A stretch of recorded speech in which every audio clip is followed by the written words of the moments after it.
Bonjour à tous, bienvenue sur la chaîne Histoire. Merci de bien vouloir vous abonner, de partager, de liker la vidéo. Aujourd'hui, nous allons parler en un bref de temps. Nous allons parler en quelques minutes de Socrate, les grands axes de la vie de Socrate. Et comme source, nous avons ici l'internaute. Socrate, né vers 470 à Athènes d'un père sculpteur et d'une mère sage-femme. Socrate acquiert son savoir littéraire auprès d'Anaxagore et ses connaissances dialectiques auprès des sophistes plutôt. Lors de la guerre de Péloponnèse, il participe au combat, notamment lors de la bataille de Potidée vers 430. Grand orateur à l'affût de toutes sortes de débats, il diffuse son savoir à de nombreux jeunes Athéniens. Ses principaux élèves, Platon et Xénophon, produiront plusieurs écrits sur ses enseignements. Socrate est un penseur plein d'humour, confiant envers la nature humaine et s'appuyant tout particulièrement sur la morale. Son discours et son manque d'implication dans la vie politique finissent par éveiller la méfiance. En 399, il est accusé de corruption de la jeunesse et de non-respect des divinités athéniennes. C'est d'ailleurs la cause de son procès et de sa condamnation. On le condamne alors à boire la sucre, sorte de poison.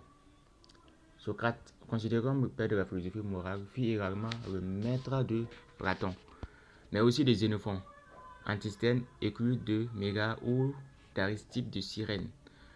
Platon et d'autres disciples de Socrate, souhaitant diffuser une bonne image de leur mentor, le mettant en scène dans nombre de leurs œuvres.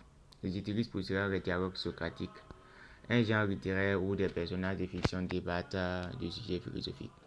Ce style d'écriture rappelle la façon dont Socrate a débuté sa carrière de philosophe, en enseignant debout dans la rue. Il questionnait son auditoire afin d'entamer un dialogue de philosophie.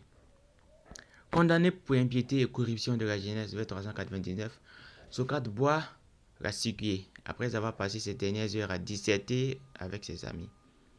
Interdit d'enseignement sous le régime des 30, Socrate s'était attiré la haine en remettant en cause certaines traditions religieuses. Lors de sa condamnation, il eut la possibilité de proposer une peine alternative à la mort afin de laisser ses juges choisir laquelle sera la plus appropriée.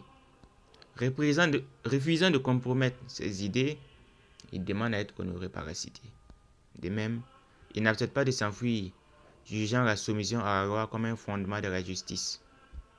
Considéré comme le père de la philosophie, Socrate sera rapidement réhabilité et honoré après sa mort, tandis que ses accusateurs seront exilés. Sa pensée et son acceptation de la mort au nom de la loi marqueront les esprits pendant des siècles et des siècles. C'est en bref ce que dit l'internaute, c'est-à-dire c'est un site sur la vie de Socrate. Voilà, merci de bien vouloir vous abonner et de partager la vidéo. Merci à tous. Merci.